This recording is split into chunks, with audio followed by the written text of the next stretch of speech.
Bonjour à tous et bienvenue dans le Life Boost et je voudrais te donner cette parole. Garde la foi dans l'épreuve. Je voudrais même te dire, garde la foi dans la tempête. Vous avez vu, des fois, on a des bateaux, on voit des bateaux qui sont pris dans des grosses tempêtes avec des vagues de peut-être 5, 6, 7, 8 mètres. Et en fait, il y a une chose qui maintient le bateau, c'est garder le cap. En fait, il y a une lutte qui se fait.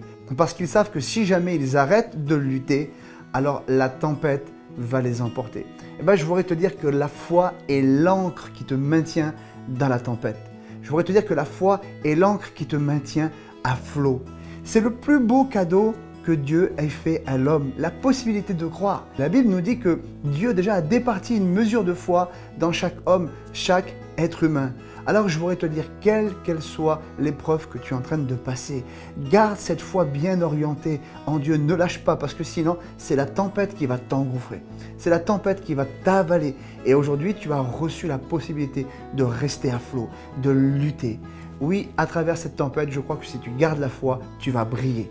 Il y a ce verset que j'aime beaucoup dans 1 Corinthiens 13, au verset 13, il dit « Maintenant, ces trois choses demeurent, la foi, l'espérance et l'amour. » Et j'aime quand il dit « Ces trois choses demeurent », ça veut dire que c'est des choses qui ne peuvent pas mourir, c'est des choses qui ne peuvent pas s'éteindre. La seule façon d'éteindre la foi, en fait, c'est de la déposer et de ne plus l'utiliser. Cette foi, elle est en toi, elle ne s'en ira pas. Garde-la, utilise-la. J'aime beaucoup cette citation de Martin Luther King qui a dit « La foi n'est pas l'absence de doute, c'est le courage de croire malgré le doute. » Oui, c'est une grande vérité. Parce que je sais que dans la tempête que tu es en train de vivre, il y a des doutes qui viennent. Est-ce que je vais échouer? Est-ce que je vais rester dans cette tempête? Est-ce que je ne vais pas réussir à m'en sortir? Mais par-dessus cela, il y a la foi qui doit prendre le dessus. Non. Même si ces doutes viennent, je passe par-dessus parce que je crois que Dieu est avec moi. Parce que je crois que dans cette tempête, il y a celui qui est capable de me faire traverser la tempête. Parce que derrière cette tempête, oui, il y a des beaux jours.